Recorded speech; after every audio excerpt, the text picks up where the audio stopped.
uma cadeia evolutiva, um elo perdido, uma espécie como origem de todas as posteriores.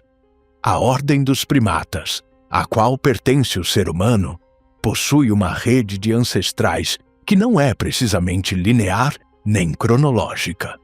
No entanto, os especialistas conseguiram rastrear aquele que provavelmente é o representante mais antigo do gênero Homo. Um esboço humano tão antigo e primitivo que gerou acalorados debates devido ao seu maior parentesco com os primatas do que com o homem moderno. Estamos falando do Homo habilis. Milhões de anos após o fim do Mesozoico, o auge dos mamíferos entrou em plena consolidação. Incontáveis espécies surgiram e se diversificaram, enquanto o mundo continuava passando por mudanças que reconfiguravam constantemente os biomas. A diversificação dos mamíferos como espécie dominante em todo o globo foi algo inevitável. Todo tipo de espécie deixou suas tocas, iniciou modelos de interação com outras espécies e explorou novos nichos. E o humano primitivo não seria uma exceção nem o único hominídeo a fazê-lo. Como mencionei, nossa evolução não é precisamente algo linear, o que colocaria o habilis no mesmo cenário que outros humanos primitivos semelhantes e, ao mesmo tempo, diferentes dele. A relação entre as espécies não está totalmente clara em nível genético. Pode ser que essa variante primitiva do gênero Homo tenha sido o ancestral daqueles com quem conviveu e dos que vieram depois. Também é possível que tenha sido apenas um ponto de transição entre uma espécie mais antiga e nós mesmos. No entanto, em um ambiente selvagem e com poucos recursos, sabemos que, para esse humano pré-histórico, seus semelhantes eram apenas outros competidores.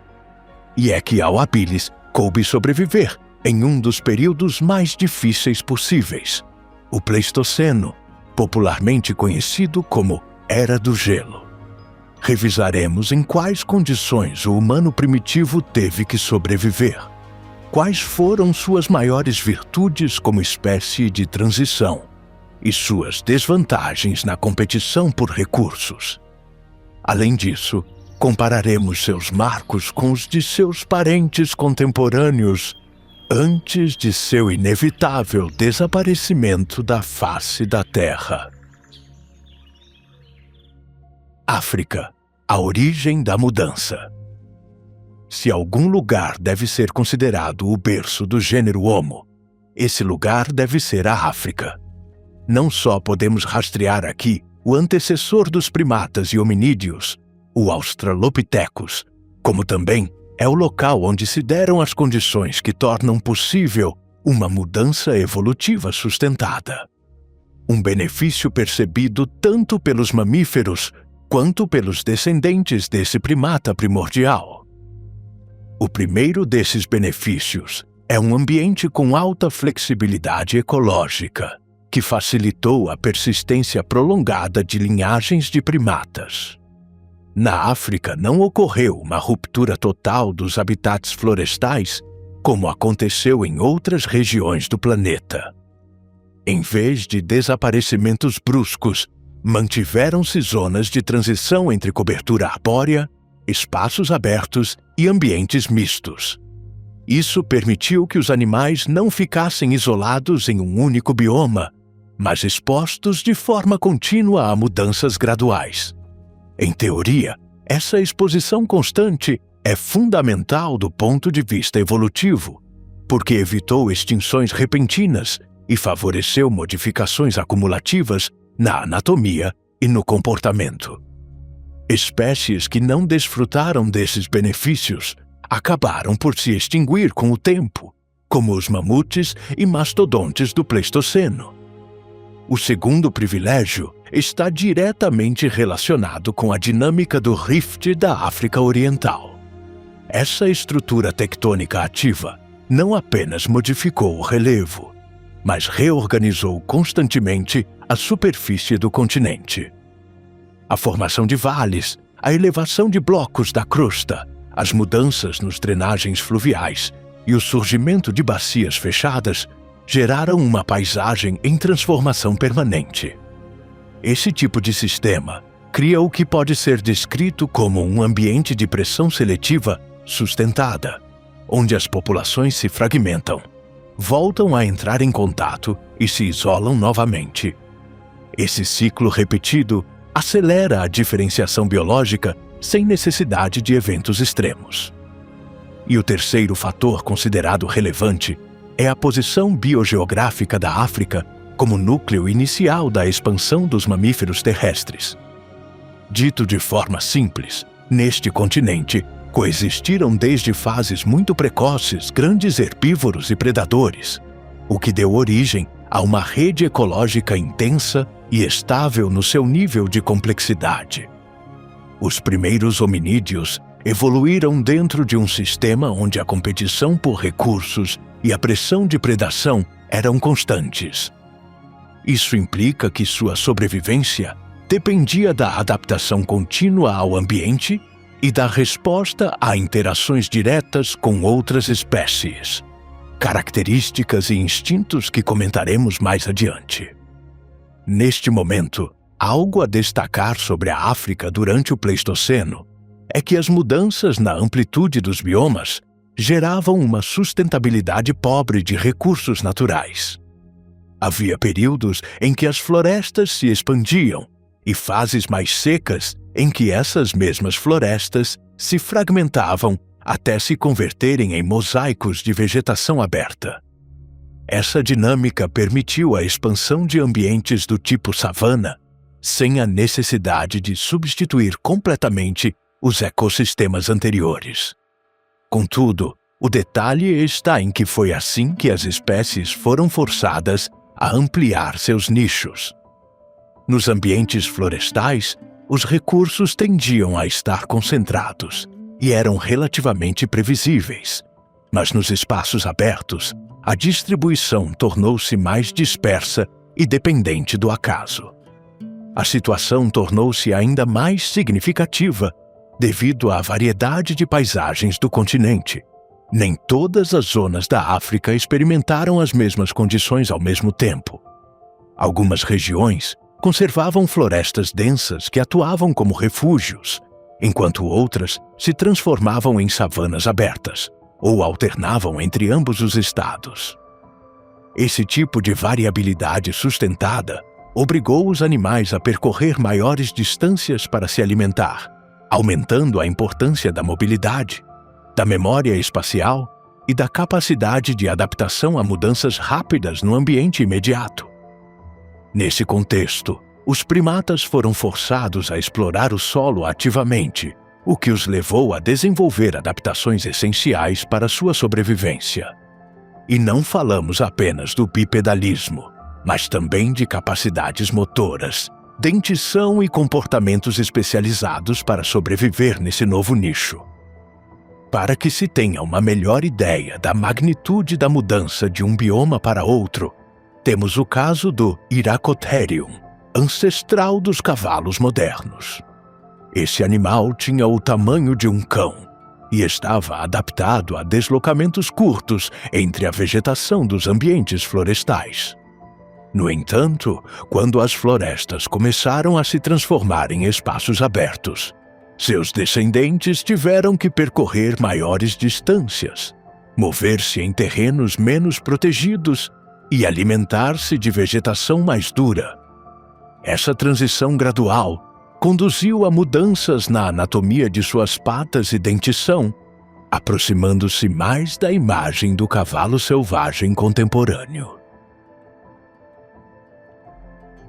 Das árvores ao solo.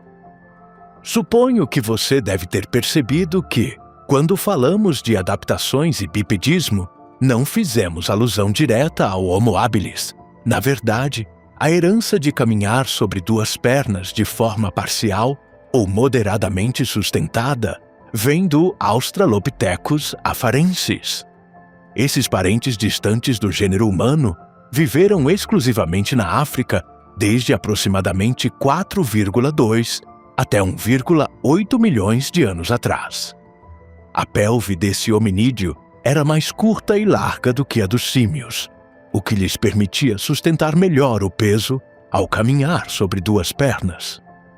Também possuíam o fêmur inclinado para dentro, o que colocava os joelhos sob o centro do corpo e tornava a marcha mais fácil. Isso ainda está longe do modo de andar do humano moderno, mas é um avanço que o separa de outros primatas.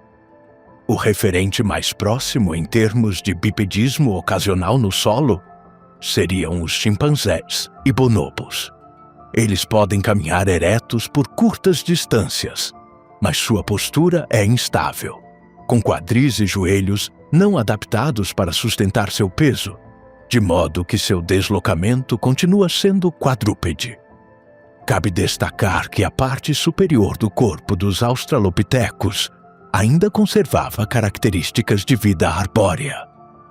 Os braços eram longos, os dedos curvos e os ombros fortes, o que indica que continuavam a subir em árvores com frequência.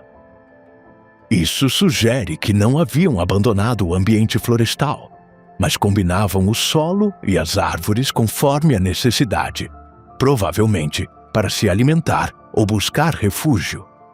É preciso levar em conta que viviam em uma variedade de ambientes que iam desde áreas florestais, regiões próximas a rios e espaços mais abertos como pradarias, conforme mostram os restos de animais e pólen encontrados nos sítios fósseis. Isso provavelmente os levou a ter plantas e peixes como fonte de alimento, embora seja provável que ocasionalmente também incorporassem carne. Isso não apenas reforçaria a tendência carnívora de seus sucessores, mas também permitiria compreender melhor a situação do Homo habilis. Sabe-se que esse descendente do grande Australopithecus desenvolveu um deslocamento terrestre devido à necessidade de buscar novos alimentos, entre os quais foi registrado o consumo de carne. Seus braços eram relativamente longos em comparação com as pernas. A pelve apresenta uma forma mais alargada, enquanto a coluna já mostra uma leve curvatura em S, fundamental para manter o equilíbrio em posição vertical. Essa proporção sugere que podia caminhar ereto de maneira funcional, embora ainda conservasse uma forte adaptação à vida nas árvores. A persistência arbórea não só é completamente compreensível, como no contexto da África primitiva, revela-se uma necessidade. Para começar, seus registros fósseis mostram polegares oponíveis, junto com falanges ligeiramente curvadas, o que indica que possuíam um tipo de preensão dupla, uma precisa para manipulação de objetos e outra ainda funcional para escalar. Essa dualidade faz mais do que apontar a obviedade de que sua relação com o ambiente não estava completamente desligada das árvores. Sua adaptação mista indica que o Homo habilis ainda lidava com sérias limitações no que diz respeito à sua capacidade de deslocamento em terra. Afinal, estamos falando de um animal que se aventurou em um nicho com adaptações mínimas, sendo mais vulnerável do que eficiente. Para começar, sua capacidade física é um dos traços mais distintivos dentro desse contexto. Embora já mantivesse uma postura bípede, sua anatomia não estava otimizada para percursos longos sem altos gastos de energia. A proporção de seus membros superiores e sua estrutura corporal geral implicam uma tendência ao esgotamento rápido ao mover-se entre pontos muito distantes entre si. Isso se traduz em uma mobilidade mais desgastante em comparação com hominídeos posteriores, razão pela qual precisavam das árvores para economizar e recuperar energia. A essa limitação soma-se sua vulnerabilidade em espaços abertos. Assim como era inviável o deslocamento prolongado, seus surtos de velocidade devem ter sido curtos e ineficientes. Como resultado, os habilis ficavam expostos diante de predadores de maior porte. Mesmo eretos, a ausência de especializações claras em velocidade ou defesa física implicava que sua sobrevivência dependia mais da evasão e do uso do ambiente. Nesse cenário, cada deslocamento a pé entre zonas seguras e fontes de alimento representava um risco potencial. Então, estariam mais seguros nas árvores? A resposta rápida é não. A resposta completa é nem sempre. Sua estrutura corporal facilitava o uso ativo das árvores como espaço de refúgio ou deslocamento vertical. Mas isso também trazia outro problema à tona: as quedas. As árvores da África pleistocênica podiam variar entre 15 e 40 metros, dependendo do bioma, o que implicava um risco de lesão ou morte em caso de queda ao solo. Talvez estivessem mais seguros nas árvores, mas não poderiam evitar a mortalidade o tempo todo. Ainda menos com seus pequenos corpos e altas necessidades alimentares. Corpo e limitações. Se tivéssemos que destacar a sua característica física e vulnerabilidade mais perceptível, ambas as respostas seriam o seu tamanho e constituição física. De acordo com os registros fósseis da garganta de Olduvai, na Tanzânia, o Homo habilis mal alcançava um tamanho médio entre 60 centímetros e 1,20 m de altura. Infelizmente, além de saber que a proporção dos seus braços era maior que a das suas pernas, não existem registros claros sobre o comprimento de seus membros. O seu peso é estimado entre 18 e 36 quilos, variando entre machos e fêmeas. O dimorfismo sexual dessa espécie tornava os machos maiores e mais pesados, fator hereditário de seus ancestrais primatas. Além das suas medidas, possuía um rosto projetado para de frente, com uma mandíbula forte e dentes relativamente grandes em comparação com os humanos atuais. Além disso, seu corpo provavelmente estava coberto por pelos corporais densos, embora não necessariamente tão abundantes quanto os dos grandes símios. Já fizemos uma breve análise sobre suas possíveis proezas físicas, mas utilizemos referências melhores. Diferentemente de um atleta moderno, cujos ossos apresentam maior densidade cortical e inserções musculares mais desenvolvidas por adaptação ao esforço repetido, o habilis possui uma arquitetura mais leve e menos reforçada. Isso se traduz em algo muito simples. Sua capacidade de suportar a carga de esforço contínuo não é possível sem cair em fadiga estrutural imediata. Além disso, uma musculatura menos hipertrofiada, ou seja, volumosa, implica menor reserva de força sustentada. Essa carência afeta diretamente a resistência aeróbica e a capacidade de manter o desempenho em qualquer atividade física prolongada. Se transferirmos esse cenário diretamente para o de uma corrida ou perseguição, esse hominídeo ficaria muito atrás em relação a outros mamíferos. Dar grandes passadas seria impossível por não possuir um sistema de tendões e pelve completamente adaptado ao rebote elástico. A isso se soma uma capacidade torácica e respiratória provavelmente menos eficiente do que a de corredores especializados, o que limita a troca de oxigênio durante esforços intensos. Em competição frente a quadrúpedes com colunas vertebrais mais rígidas e deslocamento sincronizado em 4 patas, seu sprint seria tão exaustivo quanto curto. Poderíamos dizer que tinha como vantagem o fato de possuir massa corporal e densidade óssea leves em comparação com predadores de 200 quilos, mas tal vantagem era uma espada de 2 gumes. Essa característica também aumentava sua vulnerabilidade, contando com ossos frágeis que absorvem pior os impactos e apresentam menor resistência a fraturas diante de quedas, golpes ou ataques de predadores. Da mesma forma, sua pouca musculatura reduz a proteção natural sobre órgãos vitais e articulações. Tecnicamente, a situação física do Homo habilis seria comparável à de uma criança humana. Em ambos os casos, a força disponível é reduzida. A capacidade de ação e reação em situações de esforço está longe de ser eficaz para evitar situações de risco. Além disso, o corpo das crianças também é mais propenso a danos. Mas aí terminam as semelhanças. Nas crianças modernas, essa limitação é transitória, porque o crescimento permite uma melhora progressiva da massa muscular, coordenação motora, recuperação e resistência física diante do esforço prolongado. Mesmo se adicionarmos à fórmula o desenvolvimento intelectual, as crianças poderiam aprender estratégias para evitar situações de risco. Para o habilis, ao contrário, suas limitações físicas eram isso, seu limite máximo. Já estavam fixadas por sua biologia adulta.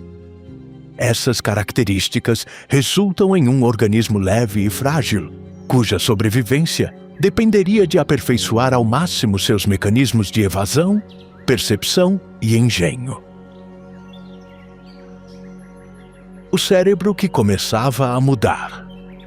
As habilidades de reflexão e sobrevivência desenvolver-se-iam em proporção ao cérebro dos primeiros hominídeos, algo que tem seu maior impacto no Homo habilis. Sua capacidade craniana situa-se em torno de 600 a 650 centímetros cúbicos, com um intervalo documentado que se aproxima de 700 em alguns espécimes. Essa margem o coloca claramente acima dos australopitecos, cujo cérebro girava entre 400 e 500 centímetros cúbicos, o que implica um aumento próximo de 50% da massa cerebral, nos casos mais desenvolvidos. O crânio acompanha essa mudança com modificações visíveis em sua forma geral. A abóbada craniana torna-se mais arredondada, com uma expansão moderada para os lados, especialmente na região frontal.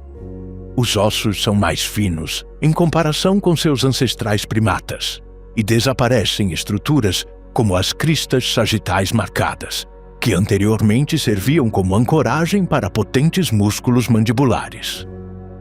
Também se gera um perfil facial menos projetado para a frente, embora ainda se mantenha certo grau de proeminência.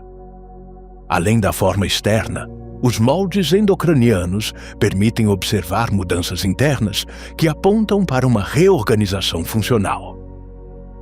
Nesses registros, identifica-se uma expansão relativamente maior nos lobos parietais, sobretudo na zona inferior, junto com um aumento nas regiões parieto-occipitais. Essas áreas estão associadas à integração sensorial e à percepção espacial, o que sugere uma melhoria na capacidade de interpretar o ambiente imediato. Os modelos simulados do formato endocraniano também indicaram padrões vasculares mais definidos e marcas de sulcos cerebrais, que indicam um nível de desenvolvimento superior ao dos australopitecos. Agora, é importante destacar que o desenvolvimento da inteligência não está expressamente ligado ao tamanho do cérebro. O tamanho influencia até certo ponto, sobretudo quando se compara entre espécies muito distintas, porque permite mais neurônios e conexões. Mas a partir de certo nível, o decisivo é como o cérebro está organizado, não apenas quanto mede. Um exemplo claro é que alguns animais têm cérebros maiores que o humano, mas não mostram capacidades cognitivas equivalentes. Mesmo dentro dos hominídeos, o salto entre Homo habilis e Homo sapiens não se explica apenas por duplicar o volume, mas por uma reorganização interna. Graças à nossa avançada configuração cerebral e a um volume de 1.200 a 1.500 centímetros cúbicos de matéria cinzenta e densidade neuronal, é possível reproduzir linguagem, planejamento complexo e pensamento simbólico. No caso do habilis como hominídeo de transição, vemos que o aumento cerebral deixa de ser marginal e começa a consolidar-se como tendência. Seu cérebro ainda conserva proporções primitivas e uma expansão frontal limitada, mas já mostra sinais claros de mudança em regiões vinculadas à coordenação espacial e à interação com o ambiente. Esse equilíbrio entre traços herdados e novas configurações define seu papel como uma etapa de transição, assim como seu papel no desenvolvimento da indústria lítica. Ferramentas, comportamento e teoria evolutiva. Isto é algo talvez evidente pelo seu apelido, mas onde mais se acentuaria o desenvolvimento da capacidade cerebral seria na relação entre o Homo habilis e a tecnologia pré-histórica. Pode parecer pretensioso chamar tecnologia ao uso de ferramentas de pedra, mas habilis, ou homem habilidoso, caracterizou-se por ser uma espécie afim à produção e uso desses utensílios. A indústria Oldowan, considerada a mais antiga e difundida, define este momento. Baseia-se na produção de lascas afiadas a partir de núcleos de pedra, geralmente utilizando materiais como basalto ou quartzo.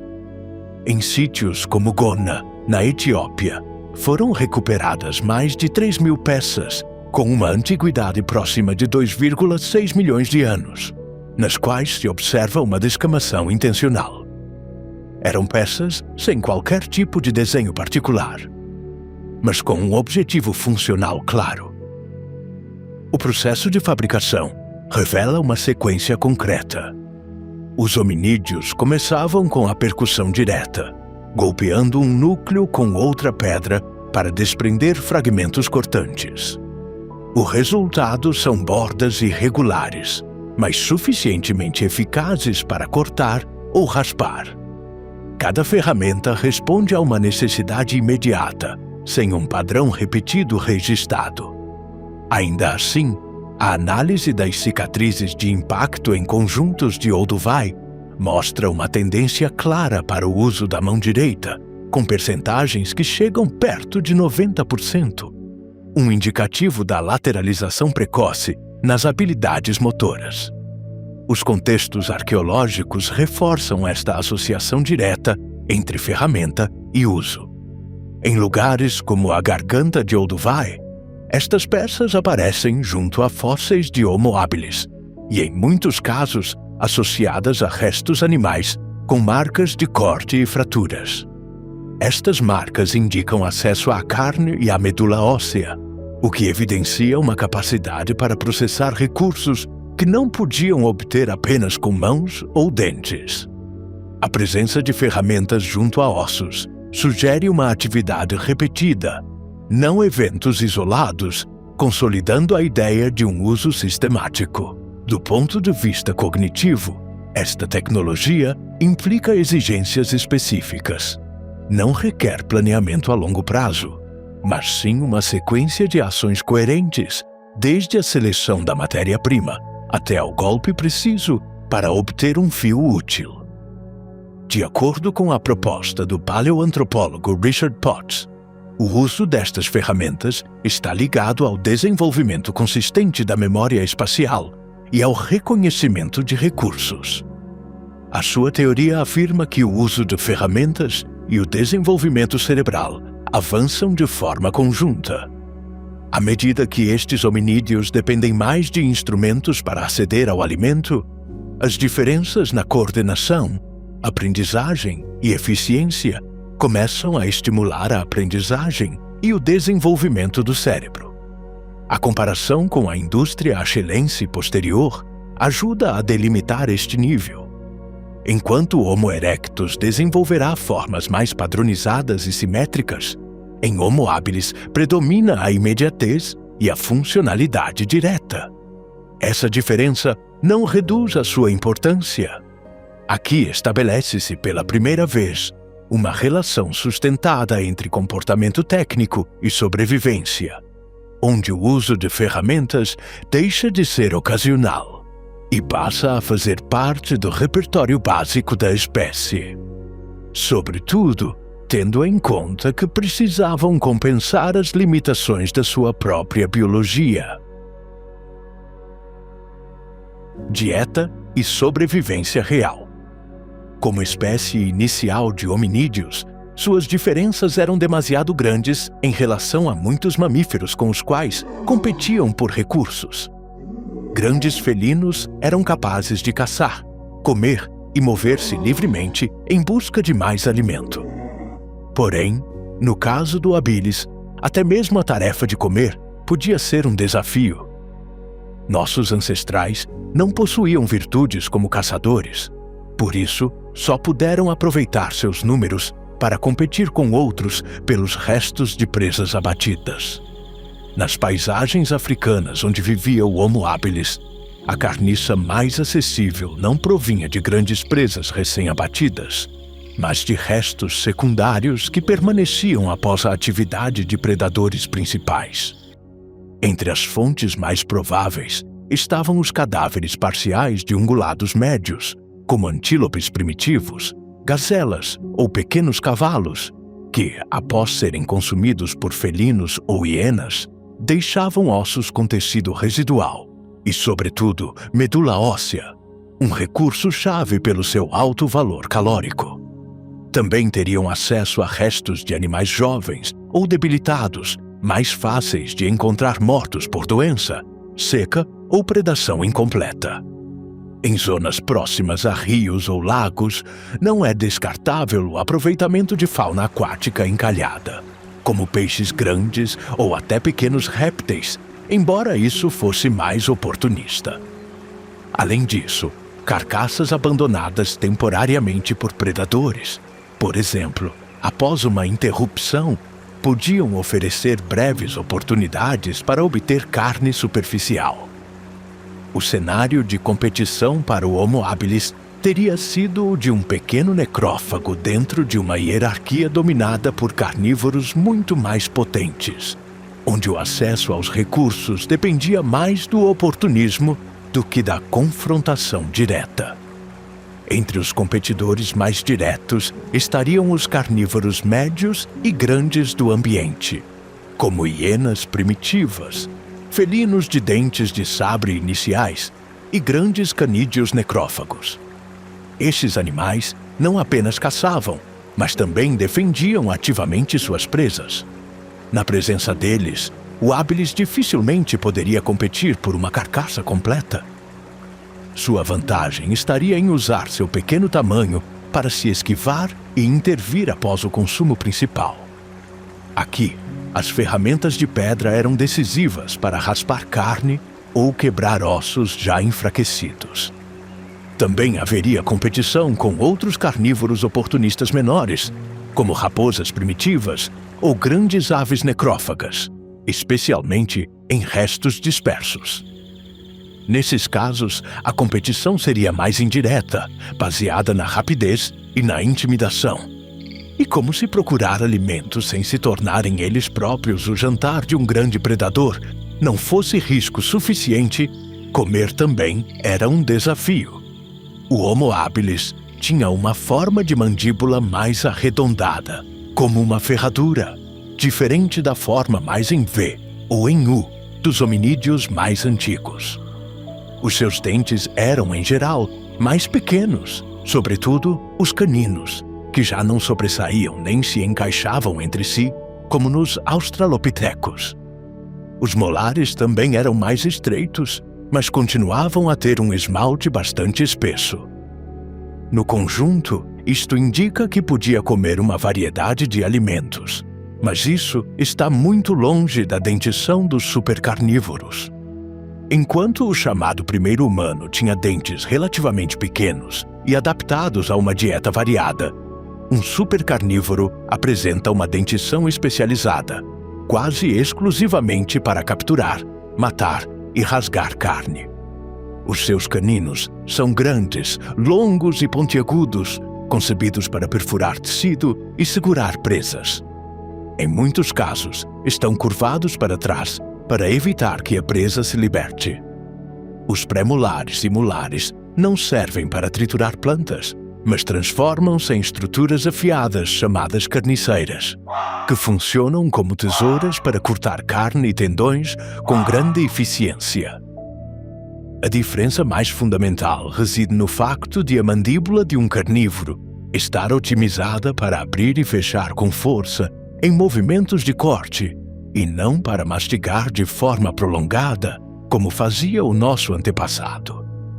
Como resultado, ao consumir carniça, especialmente restos já processados por outros predadores, o Homo habilis teria tido de raspar carne aderida ao osso e, em muitos casos, complementar com o uso de ferramentas.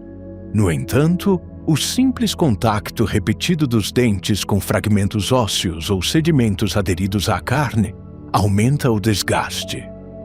Isto levou a que os registros dentários encontrados destes animais mostrem um nível de desgaste semelhante ao de adultos idosos, apenas nos seus primeiros 10 anos de vida.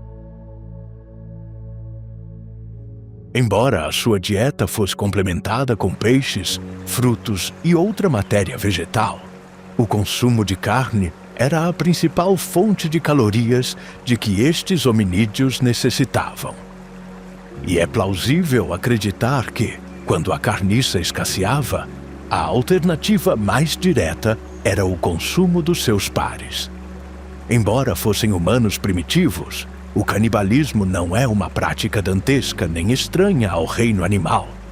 Ainda que exista evidência indireta, por sorte ou azar, tem sido impossível concluir a realidade por detrás desta possibilidade. Pelo menos dentro da espécie habilis, algo não projetado para os restantes hominídeos. No Pleistoceno inicial, o considerado primeiro elo humano conviveu com outras formas de primatas e hominídeos. Nesse contexto ecológico, onde a carniça era um recurso importante, não é impossível que restos dos seus contemporâneos tenham sido consumidos de forma oportunista, especialmente se já estivessem mortos por causas naturais ou por predação. Apesar disso, os registros fósseis disponíveis são demasiado escassos para criar conjecturas realistas sobre este cenário em particular. Para contextualizar, alguns dos fósseis encontrados mostram marcas consistentes com ataques mortais de felinos, crocodilos e outros predadores. Identificam-se segundo a proporção dos dentes desses predadores em torno da ferida, mas ainda não existem restos com fraturas ou lacerações 100% consistentes com ferramentas de pedra. Um mundo cheio de predadores. Como deixamos registrado, quem realmente aproveitava a carne de um hominídeo, vivo ou morto, eram seus predadores. Lembremos que esses humanos viveram durante o Pleistoceno, a mítica Era do Gelo, que abrigou mamíferos gigantes. Para aqueles predadores ápice, acostumados a subjugar grandes herbívoros, o lento e pequeno Homo habilis era uma presa muito comum. E não é a mesma situação em que um humano poderia estar em uma floresta com predadores, à mercê de um encontro casual para ambas as espécies. Neste período, o humano primitivo enfrentava a realidade de ser caçado com frequência e preferência. O Megantherion africano era um felino dente de sabre de tamanho médio a grande, mais robusto que um leopardo moderno, mas menos esbelto que um jaguar. Seu corpo era projetado para a potência mais do que para a velocidade sustentada, com membros musculosos que lhe permitiam saltar sobre presas grandes. No que diz respeito aos seus caninos superiores, eles se assemelhavam em forma aos de outros dentes de sabre, mas eram muito mais grossos e ligeiramente curvos. Isso melhorava muito sua capacidade de agarrar, perfurar e cortar quase simultaneamente. Nesse contexto ecológico, o Homo habilis seria uma de suas presas mais habituais. Não apenas seria fácil caçá-los, mas também alcançá-los nas árvores graças às suas poderosas capacidades de salto. E sabe o que é pior? Como este, há pelo menos outros 3 felinos maiores que conviveram e caçaram hominídeos por milhares de anos. O Dinopheles, Machairodus e o velho caçador de mastodontes, o Motherium, foram grandes hipercarnívoros com os quais tanto o humano habilidoso quanto outros hominídeos tiveram que aprender a sobreviver. Em um estrato inferior, mas não menos perigoso, estavam as hienas das cavernas, cujo tamanho e brutalidade eram maiores do que os de seus parentes modernos. A água também não representaria um refúgio para eles, pois crocodilos de enormes proporções espreitavam.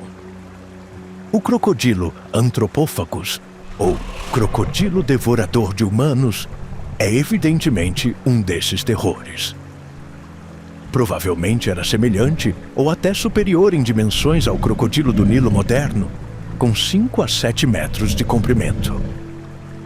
Seu corpo era robusto e possuía mandíbulas extremamente potentes, capazes de cortar e triturar membros e ossos. Embora esteja associado a uma dieta ampla de mamíferos médios e grandes, foi proposto que podia capturar primatas e hominídeos quando estes se aproximavam de suas zonas de caça. Alguns registros fósseis de restos humanos brutalmente mutilados e devorados por esse predador contribuíram para que ganhasse seu nome. Ironicamente, não era o maior da África do Pleistoceno, posição que pertencia ao crocodilo gigante Thorbjarnarsoni, com mais de 8 metros de comprimento, tamanho cerca de 1 metro menor que os Sarcosuchus do Cretáceo. E a lista de predadores pode se estender ainda mais. Foram contabilizados pelo menos 30 possíveis predadores capazes de caçar esse hominídeo, que ocupava a parte mais baixa da cadeia alimentar. Mas se era assim, como sobrevivia? É aqui que entram suas características e instintos. Sob a perspectiva da paleoecologia proposta por pesquisadores como Richard Potts, o ambiente do Pleistoceno inicial obrigava o Homo habilis a não depender de territórios fixos nem de confrontos diretos. Sua resposta evolutiva foi a mobilidade constante em escalas curtas, deslocando-se entre pontos de recursos sem estabelecer presença prolongada em zonas de alto risco, como margens de rios ou áreas de caça ativa de grandes carnívoros. Uma parte central de sua estratégia era o timing ecológico, isto é, aproveitar momentos em que os principais predadores não estavam presentes. Isso implicava chegar a carcaças já parcialmente consumidas ou temporariamente abandonadas. Sua vantagem era a capacidade de detectar oportunidades tardias, algo que aproveitava ao máximo com o uso de ferramentas de pedra. Sua dinâmica era simples: acessar o alimento sem necessidade de permanecer muito tempo no local. Sua provável estrutura social também desempenhava um papel fundamental. Embora não haja evidência de grandes grupos, assume-se a existência de pequenos núcleos cooperativos que aumentavam a vigilância.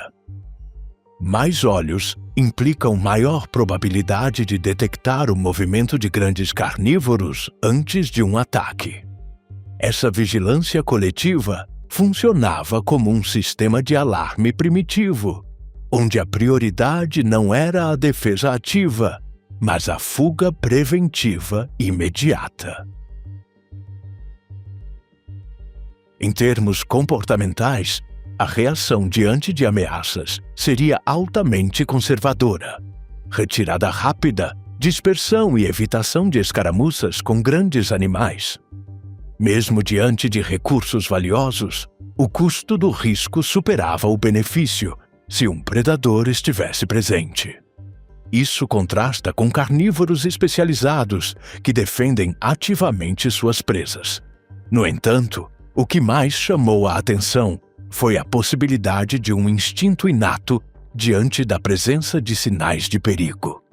Um medo preventivo que lhes permite antecipar riscos mais rapidamente. Este cenário específico, de acordo com a etóloga e primatóloga Lynn Isbell, ocorreu com as serpentes. Esta hipótese sugere que as serpentes, especialmente as venenosas, foram uma pressão evolutiva importante durante milhões de anos.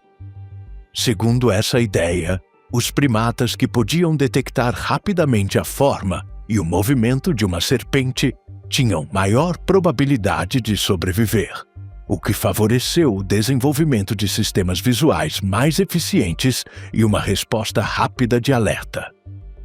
Embora seja um estudo experimental, essa proposta reforça as pesquisas de Vanessa Lobu e Judy Deloche de 2008, nas quais demonstraram que até mesmo bebês humanos identificam imagens de serpentes mais rapidamente do que outros objetos visuais semelhantes, o que sugere uma predisposição biológica para detectá-las.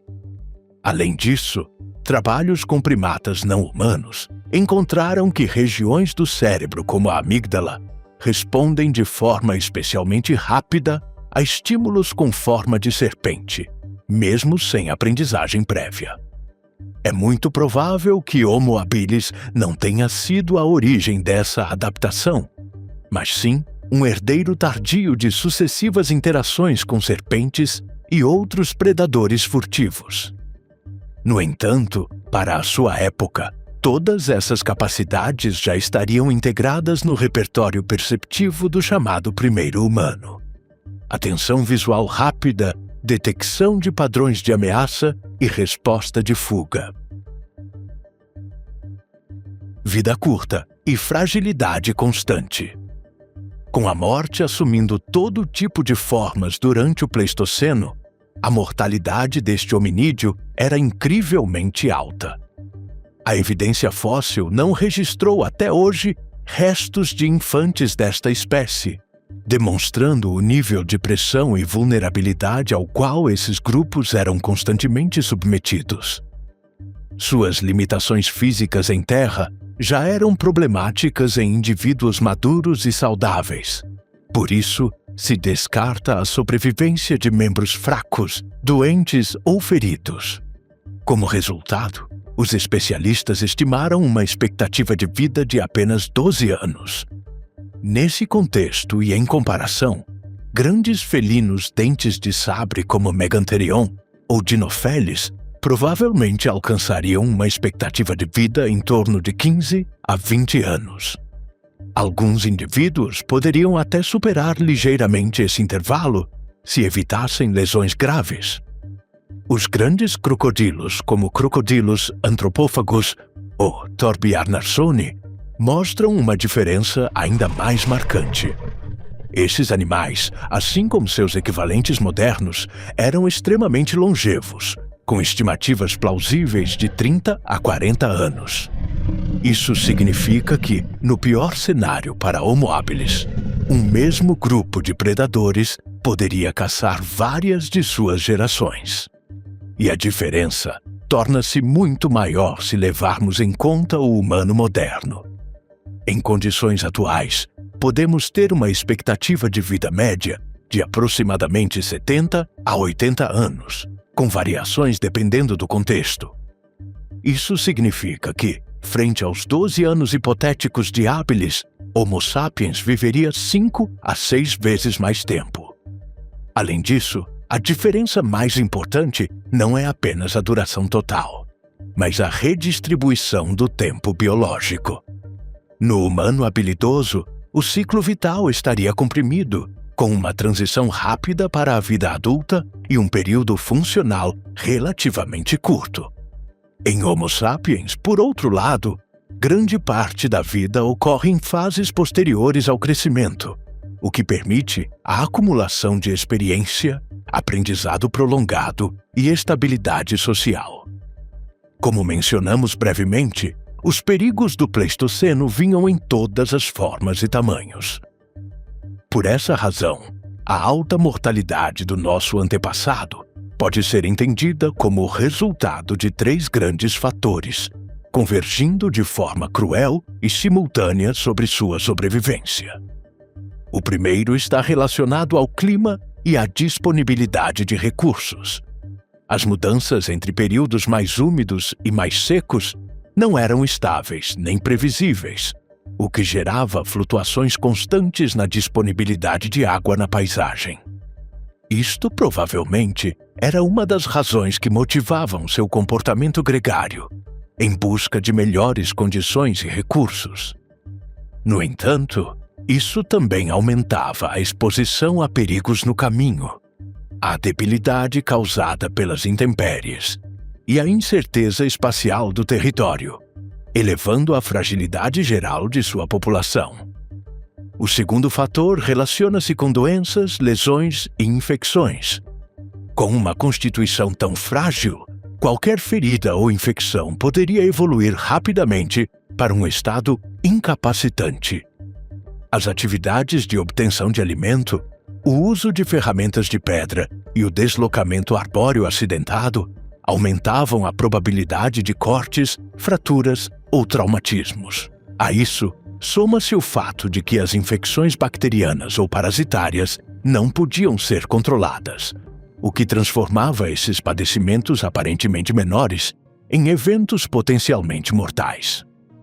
Da mesma forma, cenários de desgaste físico acumulado podem ter contribuído para diminuir a capacidade de recuperação do organismo. No que diz respeito ao terceiro e último fator, temos a já mencionada pressão exercida por predadores. A necessidade de acessar carniça ou deslocar-se por áreas abertas os colocava em bandeja de prata para felinos dentes de sabre, hienas e grandes répteis. Nesses cenários, não havia capacidade de resposta emergencial, nem uma defesa física adequada para sair ilesos da confrontação. A sobrevivência dependia quase exclusivamente da detecção precoce e da fuga, o que nem sempre era suficiente para evitar emboscadas oportunistas. Como resultado, essa foi potencialmente a principal razão por trás do elevado número de mortes prematuras. Convivência com outros hominídeos. Embora a Era Cenozoica também seja conhecida como a Era dos Mamíferos, o certo é que também se caracteriza pela ascensão do gênero Homo. Muitos hominídeos conviveram e competiram por recursos de forma pontual, tanto entre eles como com outros grandes predadores. Sua passagem pelo Pleistoceno é registrada tanto em seus fósseis como nos lugares onde conviveram comunidades desses humanos primitivos. Homo ergaster. O Homo ergaster viveu na África durante o Pleistoceno inicial, entre aproximadamente 1.900.000 e 1.400.000 anos, coincidindo em parte com o Homo habilis. Ambos compartilharam ambientes semelhantes, mas com diferenças claras na forma de ocupá-los. Enquanto o chamado primeiro humano tinha um corpo mais baixo e proporções menos adaptadas ao deslocamento prolongado, o ergaster apresentava uma estatura maior e membros mais longos. Em teoria, isso não apenas tornaria seu deslocamento mais fácil, como também permitiria que estivessem entre os primeiros hominídeos a colocar em prática a corrida de resistência. Em nível craniano, o Homo ergaster tinha um cérebro maior, próximo de 850 centímetros cúbicos, em comparação com os intervalos mais reduzidos do habilis. Também apresentava um rosto menos projetado e dentes menores, o que sugere uma diferença na forma de processar alimentos.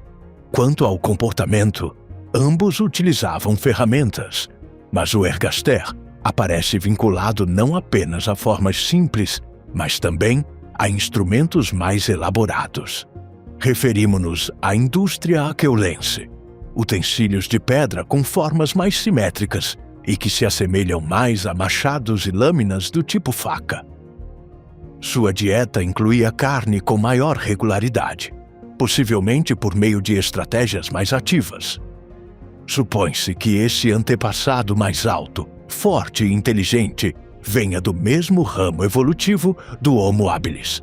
No entanto, a datação de restos fósseis situa ambos no mesmo período temporal.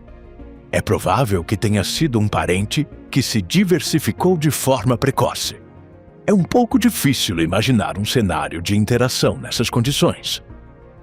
Mas, se ambos compartilharam tempo e espaço, sem uma separação clara de nichos, a convivência mais provável não seria de conflito constante. O mais realista é um cenário de coexistência com competição parcial e contato limitado. Ambos teriam buscado recursos semelhantes: carne, carniça, pontos de água, o que geraria competição pontual, sobretudo em momentos de escassez.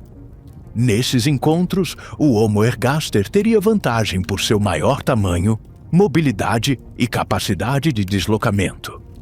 Ao mesmo tempo, suas diferenças físicas e comportamentais permitiriam certa separação funcional dentro do mesmo ambiente.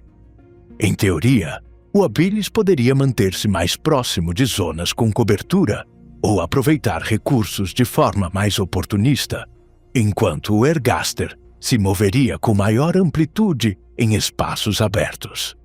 Isso reduz o atrito constante e favorece uma coexistência por partição de nichos, algo que explicaremos um pouco mais adiante. Homo erectus. O próximo hominídeo contemporâneo ao habilis é o erectus, uma das espécies humanas mais bem-sucedidas evolutivamente do Pleistoceno. Suas capacidades de adaptação e sobrevivência não apenas foram notáveis para a época, conseguindo estender-se desde há 2 milhões de anos até pouco mais de 100 mil anos atrás. Além disso, é o primeiro hominídeo registrado até hoje a diversificar-se de forma sustentada fora deste continente, alcançando regiões da Eurásia. Sua anatomia marca um ponto de inflexão dentro do gênero Homo. Apresentava um corpo alto e bem proporcionado, com extremidades longas que favoreciam o deslocamento eficiente em diferentes tipos de terreno. Estavam muito mais adaptados tanto para se defender quanto para caçar. O crânio mantinha traços primitivos, como arcos superciliares marcados, juntamente com ossos espessos, mas sua capacidade cerebral aumentou progressivamente. As análises endocranianas dos registros fósseis mais antigos os vinculam a cerca de 600 centímetros cúbicos nas formas iniciais, alcançando mais de 1000 em populações posteriores. Em termos de comportamento, Homo erectus mostra uma clara melhoria na relação com seu ambiente. Fabricou ferramentas mais elaboradas que as de seus predecessores, implicando a coleta de recursos específicos e uma elaboração pragmática. Sua dieta era flexível, combinando vegetais duros com carne obtida por meio da caça ativa de animais. De fato, estima-se que possam ter estado envolvidos na extinção de certos herbívoros e carnívoros. E o mais importante, existem indícios do uso do fogo em etapas posteriores, o que teria ampliado suas possibilidades de sobrevivência em climas frios. Seu quadro de coexistência com o Homo habilis não é muito amplo e seus nichos não eram exatamente os mesmos, mesmo na fase inicial de sua variante avançada. Sabe-se que Erectus chegou a habitar cavernas e abrigos rochosos que disputava com grandes predadores, algo que o habilis arbóreo não poderia fazer. Seu maior vínculo vem do fato de que muito do que é Homo erectus é uma herança tanto das técnicas do chamado primeiro humano, quanto de sua genética. No entanto, sua convivência teria terminado há cerca de 1,8 milhão de anos, após a extinção da população do humano habilidoso do continente africano. Homo rudolfensis. O Homo rudolfensis é um dos hominídeos mais enigmáticos do Pleistoceno inicial, contemporâneo do Homo habilis e possivelmente também das primeiras formas de Homo erectus, há aproximadamente entre 2,4 e 1,8 milhões de anos. Sua identificação provém principalmente de fósseis encontrados na África Oriental, especialmente na região do Lago Turkana. Diferentemente do habilis, este apresenta uma combinação particular de características. Seu rosto é mais largo e plano, com menor projeção para frente, e sua dentição é notavelmente maior, especialmente nos molares e pré-molares. Devido à sua semelhança com a configuração dental do Australopithecus, acredita-se que sua dieta priorizava material vegetal duro. Por outro lado, sua capacidade craniana, estimada entre cerca de 600 e 800 centímetros cúbicos, é ligeiramente superior à do Homo habilis, embora sem uma diferença esmagadora. No entanto, sua classificação continua sendo objeto de debate. Como mencionaremos mais adiante, alguns pesquisadores consideram o rudolfensis como uma variante do habilis. Ainda assim, eram hominídeos com uma estatura aproximada entre 150 e 170 centímetros, segundo estimativas derivadas de sua capacidade craniana e de comparações com restos ósseos associados. Seu peso é calculado entre cerca de 45 e 55 quilogramas, o que sugere um corpo relativamente robusto. E o mais importante é que não foram observadas características claras de adaptação arbórea, o que sugere que o bipedalismo era sua principal forma de locomoção. Isso o distancia do contemporâneo habilis e o aproxima mais do ergaster, do qual também se deduz que está intimamente relacionado. Os fósseis de Homo rudolfensis, encontrados sobretudo em Cubifora, África, têm uma antiguidade próxima de 1,9 milhão de anos e aparecem nos mesmos níveis onde foram encontradas ferramentas de pedra do tipo Oldowan. Os especialistas não descartam que essa espécie tenha mantido os costumes dos hominídeos de usar ferramentas de pedra, mas não foram encontradas provas conclusivas. Da mesma forma, não há evidência de comportamentos mais avançados, como o uso do fogo ou atividades simbólicas. Diferenças de nicho. Embora o chamado primeiro humano tenha antecedido por uma grande faixa de tempo seus pares, os especialistas o rastreiam no mesmo tempo e lugar. Normalmente, ter duas ou mais espécies semelhantes compartilhando um nicho significa uma competição imediata por recursos, mas nem sempre é assim. Neste cenário ocorreu uma partição de nicho entre hominídeos. Esta é uma estratégia ecológica na qual várias espécies que vivem no mesmo ambiente evitam a competição direta dividindo o uso dos recursos disponíveis. Dito de forma muito simples, não colaboram, mas também não atrapalham umas às outras. Cada espécie ajusta seu modo de vida para aproveitar um subespaço distinto do ecossistema. Isso pode ocorrer de várias maneiras. Algumas espécies se separam pelo tipo de alimento, outras pelo horário de atividade, tipo de presas, e o mais comum é por territórios. O resultado é que espécies semelhantes podem coexistir no mesmo lugar sem forçar um confronto em todos os casos. Por exemplo, na América do Norte, o coiote e o lobo cinzento mostram uma partição clara devido ao tipo de presas que caçam. Algo semelhante ocorre com leões e hienas.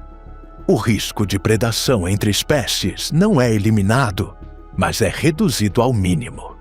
No caso dos primeiros hominídeos, por exemplo, a partição de nichos poderia explicar como espécies como Homo habilis, rudolfensis e erectus puderam coexistir na África. Lembremos que o habitat dos humanos habilis era próximo às árvores e à vegetação, alimentando-se de frutos e carniça. Não se acredita que rudolfensis, com uma dieta isolada baseada em matéria vegetal dura, tenha sido um competidor habitual. E por outro lado, Erectus caçava presas grandes e não deixava restos que outros pudessem aproveitar como carniça. O hominídeo não homo, Paranthropus boisei. A evolução nem sempre segue em linha reta, deixando espaço para experimentação em elos muito interessantes. Precisamente, o Paranthropus boisei é um desses hominídeos experimentais que conviveu junto ao habilis, mas mais próximo do antigo Australopithecus do que de seus parentes contemporâneos. Em nível anatômico, sua característica mais distintiva é seu sistema mastigatório especializado. Como mencionamos anteriormente, os supercarnívoros e os herbívoros dedicados possuem uma dentição especializada para processar alimentos com menos esforço. O boisei entrava nessa categoria, com molares e mandíbulas muito grandes e uma crista sagital semelhante à do Australopithecus, que reforçava a musculatura mandibular. Esse conjunto o tornava um hominídeo capaz de comer alimentos muito duros e fibrosos, especialmente gramíneas e juncos.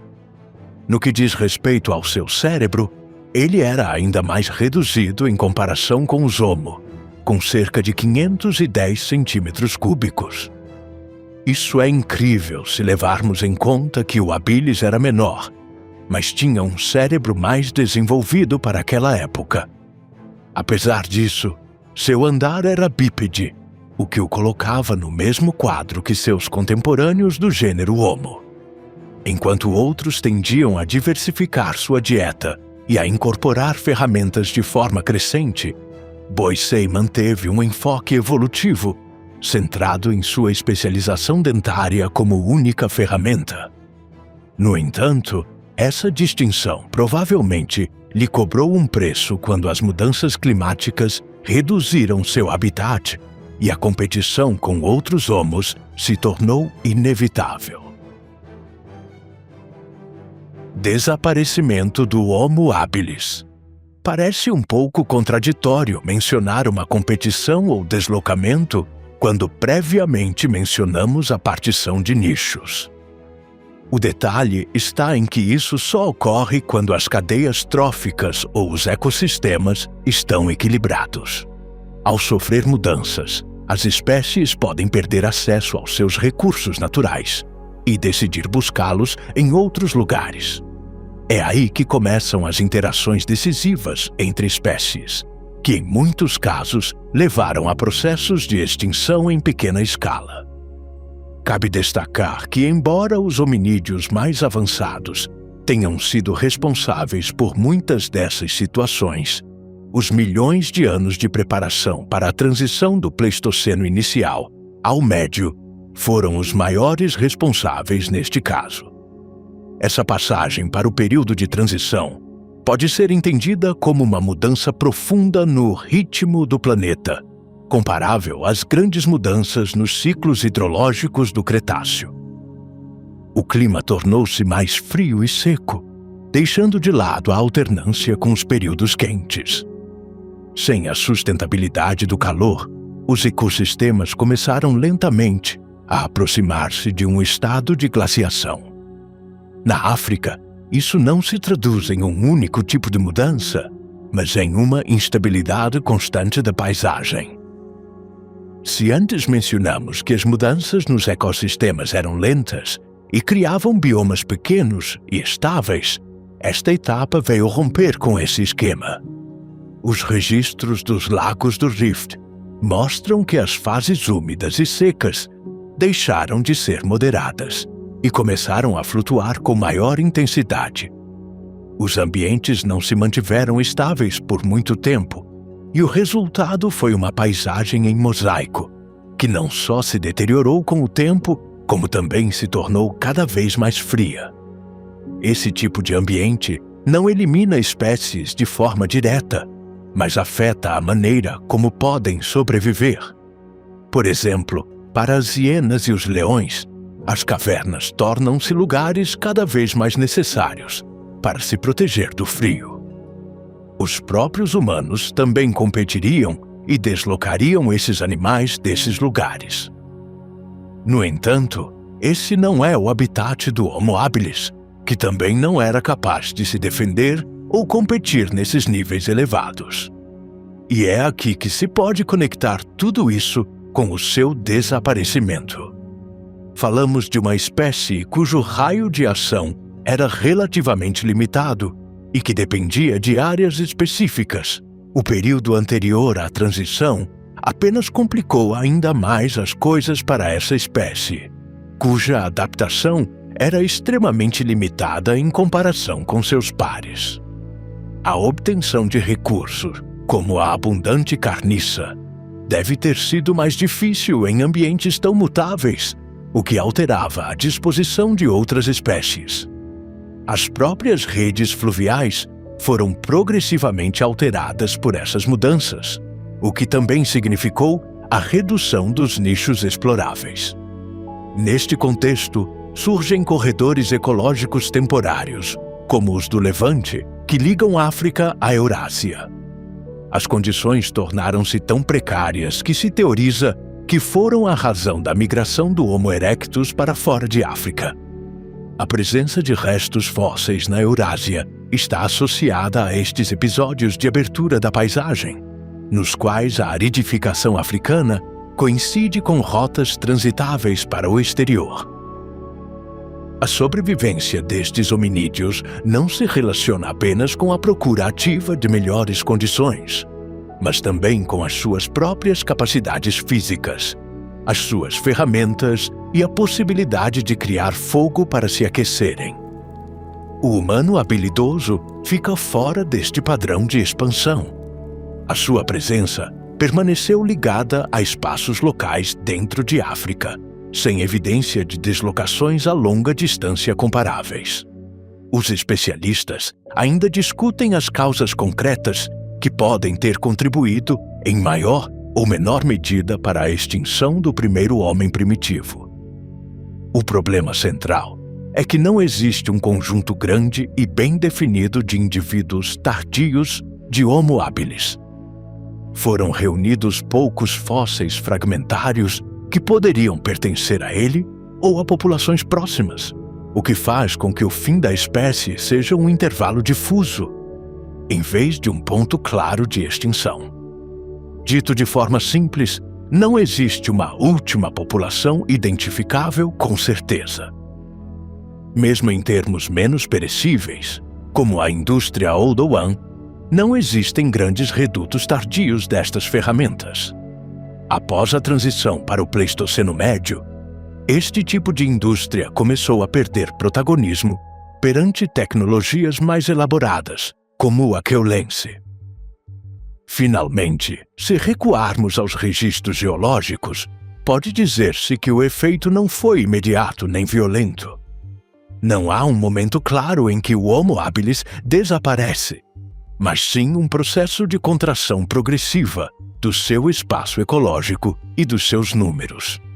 À medida que a paisagem se fragmenta e muda mais rapidamente, as suas populações tornam-se mais isoladas, mais dependentes de condições pontuais e menos capazes de sustentar a sua continuidade ao longo do tempo.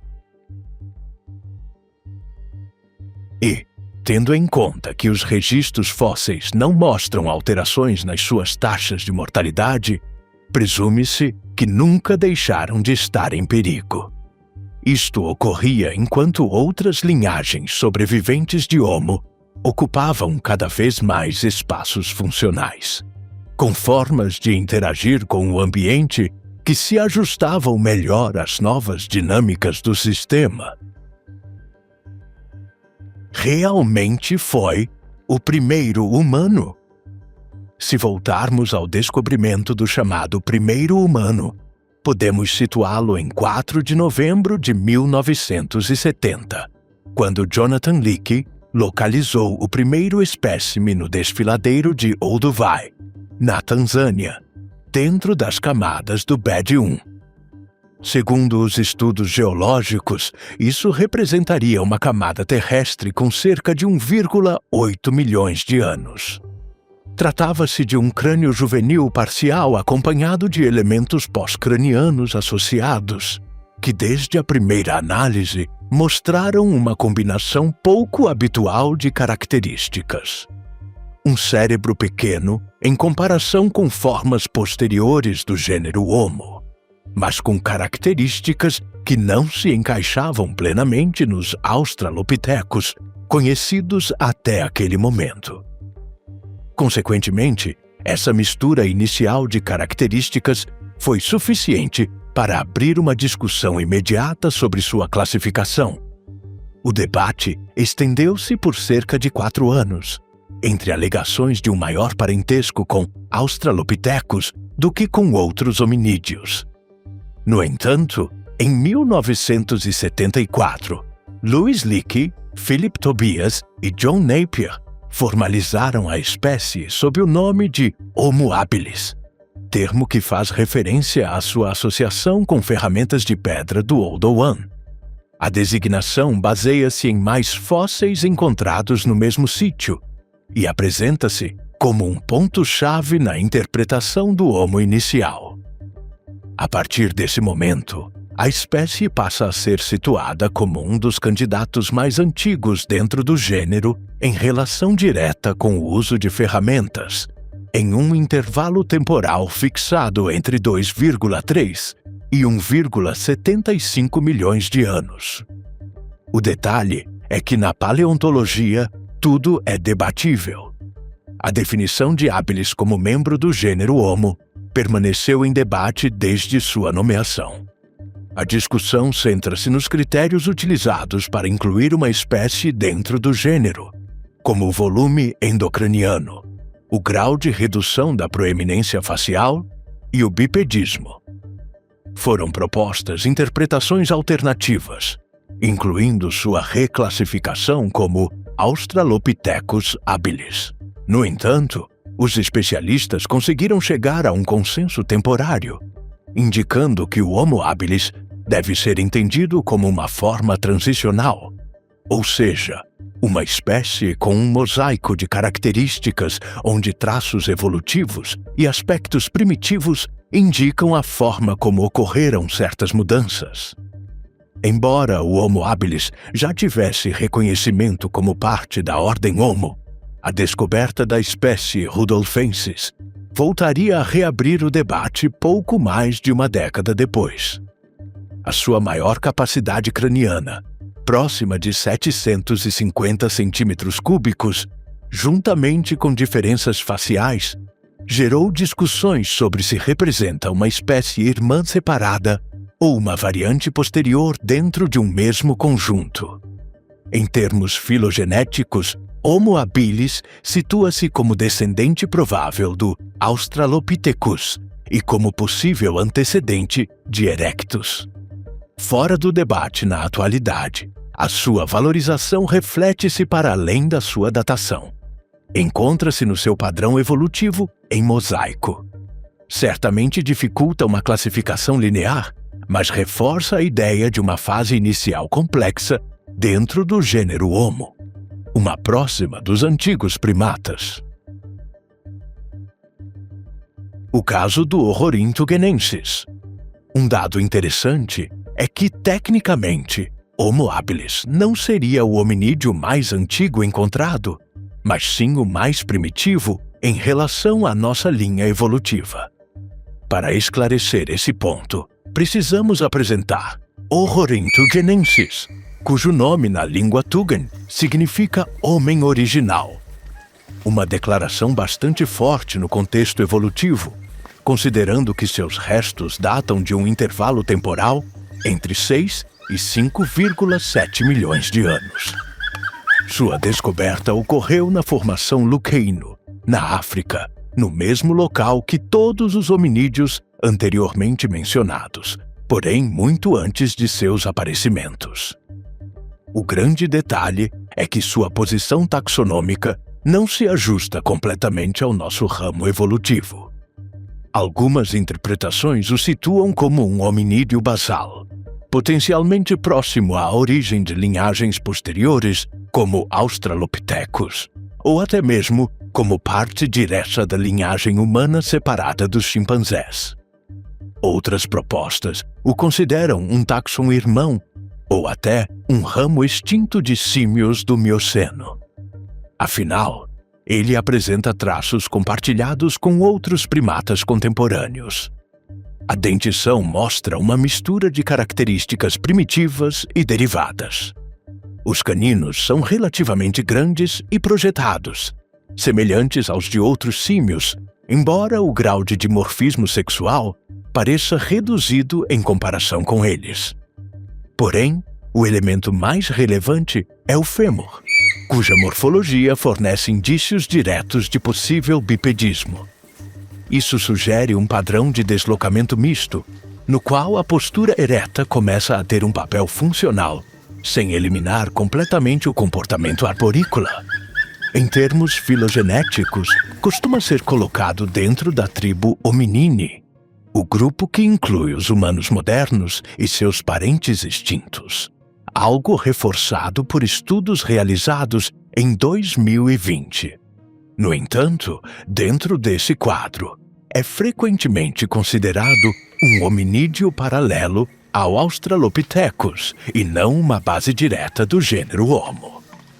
Por enquanto, o Rorin é proposto como um ponto de divergência entre os primórdios da linhagem humana em relação aos chimpanzés, posicionando-se como um representante dessa divergência. As coisas podem mudar a qualquer momento. Tanto descobertas quanto novos estudos lançam luz sobre as nossas raízes na pré-história. É tão possível que o pequeno Homo habilis seja realmente o nosso antepassado mais antigo, quanto que surjam novas evidências que mudem tudo.